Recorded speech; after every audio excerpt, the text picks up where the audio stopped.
Hi, Quadcopter 101 here. What I got for you today is a review of the Cheerson CX10 Nano Quadcopter. At about $16, the Cheerson CX10 is one of the cheapest of the quadcopters that you'll be able to find, but don't be fooled by that low price. This little CX10 is a very maneuverable quadcopter, very nice performer, even with this little tiny controller. So that's what I'd like to talk about today, is this little quadcopter. Let's review it overall, its general shape. It's just a very basic looking quadcopter. There's nothing special about it. It has a little on-off switch, a little charging port for its battery. Notice that its battery is encased within the quadcopter itself, which means you can't replace the batteries between flights on this. But for most nanocopters, you can't do that anyways. They're all more or less have this encased battery.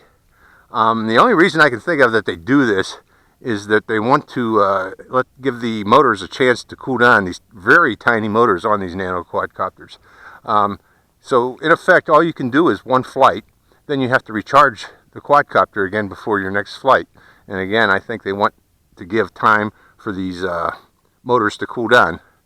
Another thing about the little quadcopter, the range with its transmitters, and this is true for most of these nano quadcopters, is very limited. You usually only get about 30 to 50 meters range, which means this is good for flying indoors mainly, in small backyards and in tiny parks such as one I'm at right now. I'm going to demonstrate it today.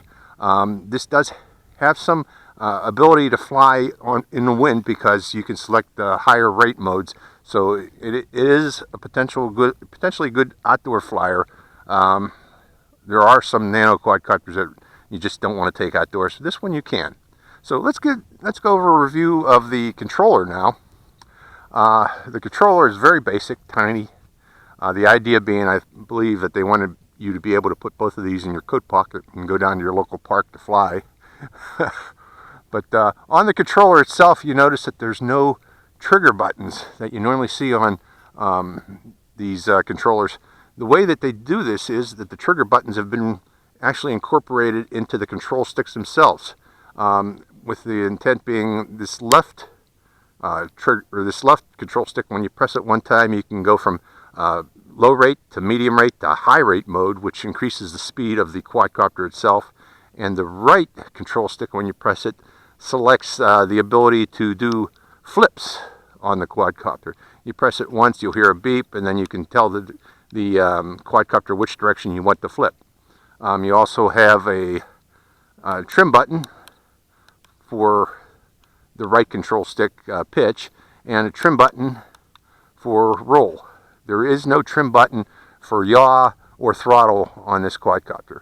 And you don't really need that these days, especially with 6-axis quadcopters. That's why you tend to see them less and less on control pads of most quadcopters these days. Okay, let's do a demonstration flight and see how this performs. There were a couple things I forgot to mention. You should keep in mind that the CX10 is mainly intended as an indoor flyer, but it can be flown outdoors if you keep in mind and consider several things. First off, again, the limited range of this transmitter, it only gives you about 30 meters range. You don't want to fly it across the football field. It's not going to happen. But if you keep it in a small, I fell in a hole there. If you keep it in a small park or your backyard, it's a good flyer for such cases. The second thing to consider is, as it is designed for indoor flight mainly, the flight controller software isn't very good at encountering wind. What can happen is, and will happen, if you're outside and you get a gentle breeze coming along, in your attempts to fight that breeze, the accelerometers can pick up a drift, and you'll notice that the quadcopter may start to drift in a certain direction. That's to be expected, okay, but it can be easily fixed. If you start to notice it picking up a drift, just land the quadcopter on the ground and let it sit undisturbed for a few seconds for the accelerometers to reset themselves. It's very simple to do. Again, if you notice a drift starting to build in on your quadcopter, an uncommanded drift, it gets harder and harder to counter that drift, just land the quadcopter and let it sit for a few seconds. Okay, we're going to go for a flight again. I got a breeze coming from my back here. you'll probably see that drift, and you'll see what I have to do to counter that drift. So let's give it a flight and see how the CX10 performs outdoors in a gentle breeze. Okay, quadcopter's been bound. I do have a breeze here, so I'm going to go to, let's see, let's go right to high. You heard those 3 beeps? Again, I went to high rate by pressing the throttle and yaw controller downward, and I pressed it twice to get the 3 beeps.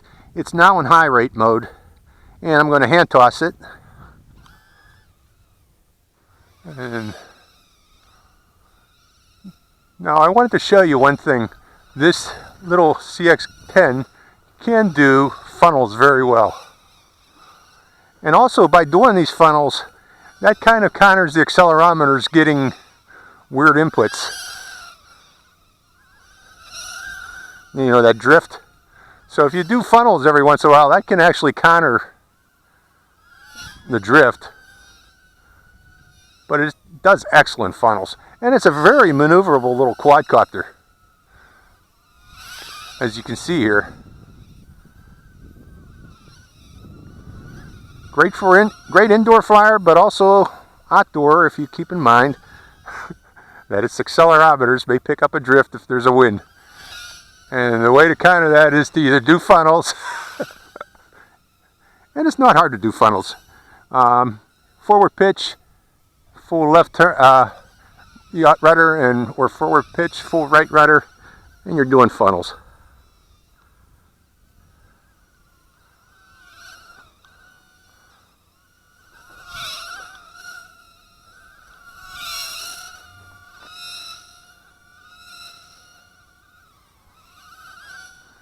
The CX10.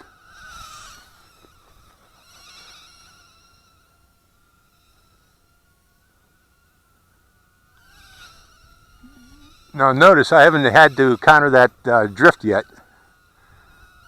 If I just fly around like this, let's see if I can show you what happens with that drift if I actually encounter it. The wind seems to have stopped. Now have I shown you flips?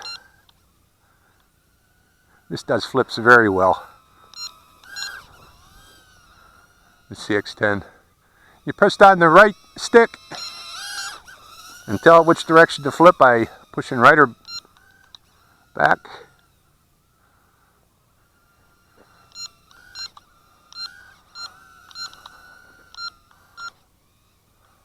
Now, doing flips kills battery, so I'm not going to do very many of those, but it does flips, as you can see. I'm going to have some power to fly around. But again, this is great backyard flyer, great small park flyer, or an indoor flyer. I don't like to fly indoors because indoors is boring to me. But if you take it outdoors, you can have some fun with it.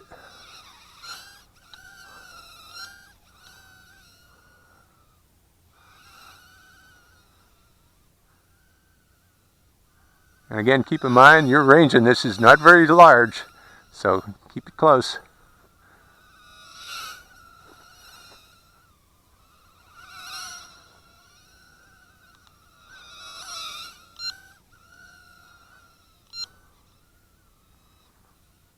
And it's going out of range there.